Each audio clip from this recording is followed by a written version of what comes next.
Spider-Man Web of Shadows. Not gonna lie, the hype for this at the time was like, whoa, like this had potential being one of the greatest video games ever. Let's talk about it.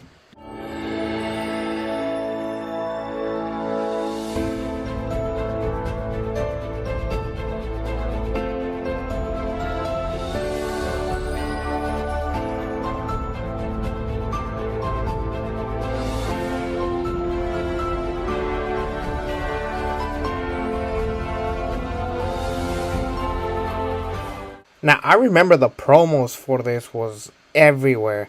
They even had like real life videos of like people recording themselves in New York, and then the symbiote is taking over the Statue of Liberty, and then it segues into the video game.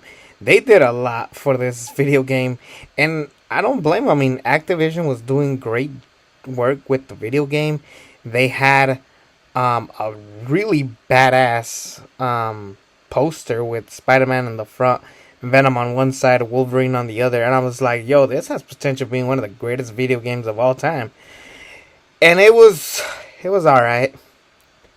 I did really like how the video game started with like Peter Parker walking depressed with all these explosions going down, and it's just kind of like the best Spider-Man stories somehow always when Spider-Man's depressed and upset.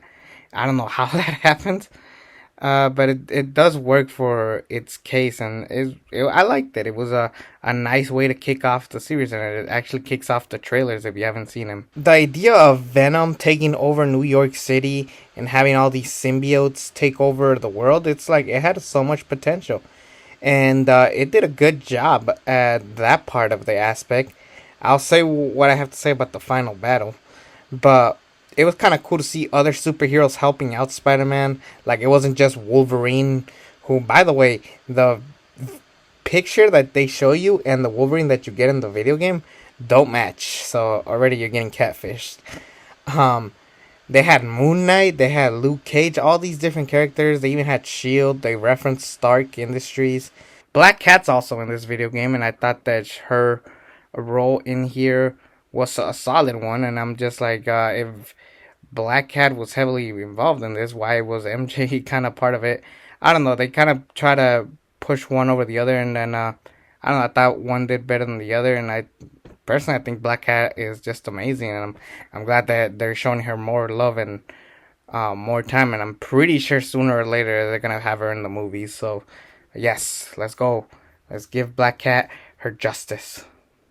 It really did feel like Activision was just trying so hard to give you some last good video games, because they released so many video games around this time involving Spider-Man, which I will be talking about.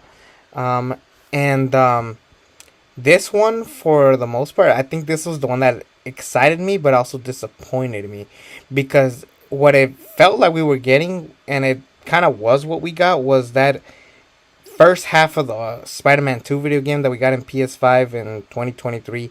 It felt like we were going to get the second half of the story where it's like Venom taking over New York City. And we do. And you can actually decide whether you want to be as the black suit and the typical red and blue suit. And it was fine, and it will work for itself. And the idea of the symbiote taking over different villains such as Electro. Hell, there's even a point where he takes over Wolverine's body, and it was like pretty cool. One part that I did not like is that you actually fight a bunch of humans that are being possessed by the symbiote. It kind of felt like a zombie type of video game, but basically Spider-Man's taking on these humans, and then it does make sense why they're doing it, because now they're showing Spider-Man as a menace. Like, what is he doing beating up humans? But they look kind of ridiculous the way they move around. They like look goofy, and it didn't work for me.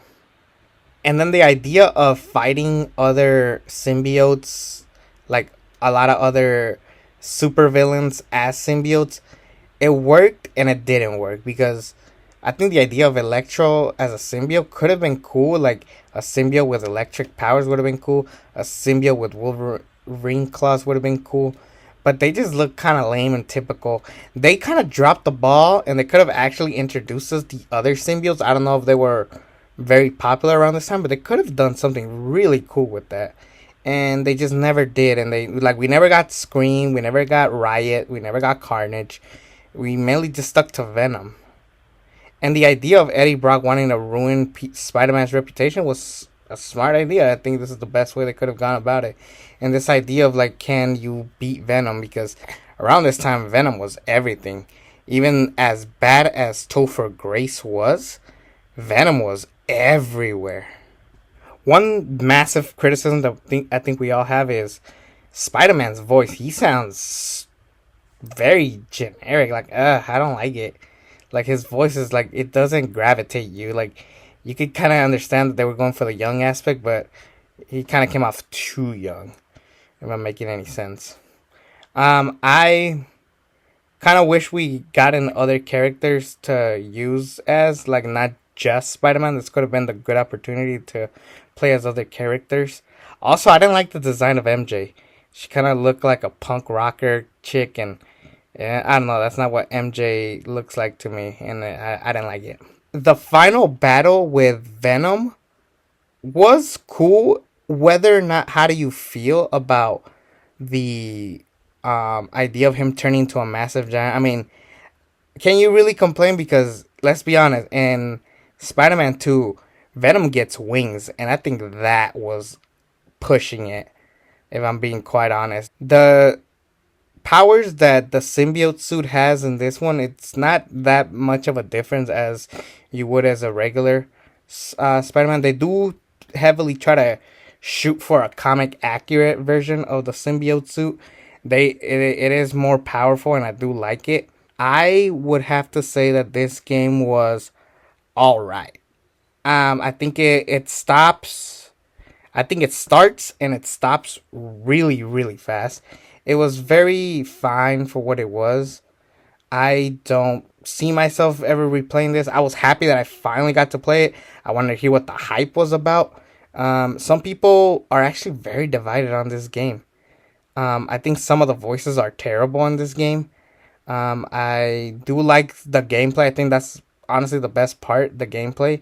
Like, I do like fighting Vulture. I do like the web slinging. The idea of like the whole world being covered in symbiote and you trying to stop it was cool. But I don't know. The fighting goons possessed by the symbiote, I kind of wish they look like symbiotes. Like, for the most part, I think them fighting humans took away from it for me.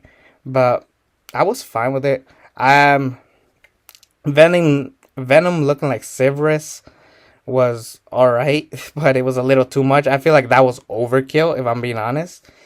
Yeah, it is better than Venom and Wings, but it did feel like overkill, and it just took so much of my time to try to pass that level, and it wasn't worth it, if I'm being honest.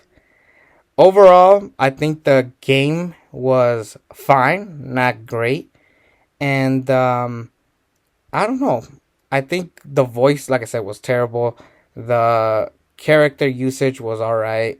I don't hate this game, but I don't think it's one of the greatest video games, if I'm being honest. Maybe I think our standards are a little too high nowadays. And then also, for those of you who do not know, if you play this on PlayStation 2, it's not as good as PlayStation 3. Like, sometimes it just looks like a typical arcade game if you get the wrong system. So I think that's a big problem. I think every game, no matter what system you get it from, it should be played the same. Maybe change the graphics up a little bit, but yeah, that was very disappointing. But overall, it doesn't take away from the fun experience that I had. I'm going to give this a C plus. It is a strong C plus, but it isn't a horrible game. I can totally sit through this game and enjoy it. Will I go back and run towards it? No, but it is fine. It is a fine game, and you can't really hate it that much. Will I say it was the hype worth it? No, it wasn't. I think they hyped the hell out of this game, and I personally think they could have like taken a breather. That was my review of Spider-Man Web of Shadows. Next up, we will be talking about a hidden series that took place a little after 94, through 97 Spider-Man. That is Spider-Man Unlimited. So stay tuned for that video tomorrow. Take care, everybody.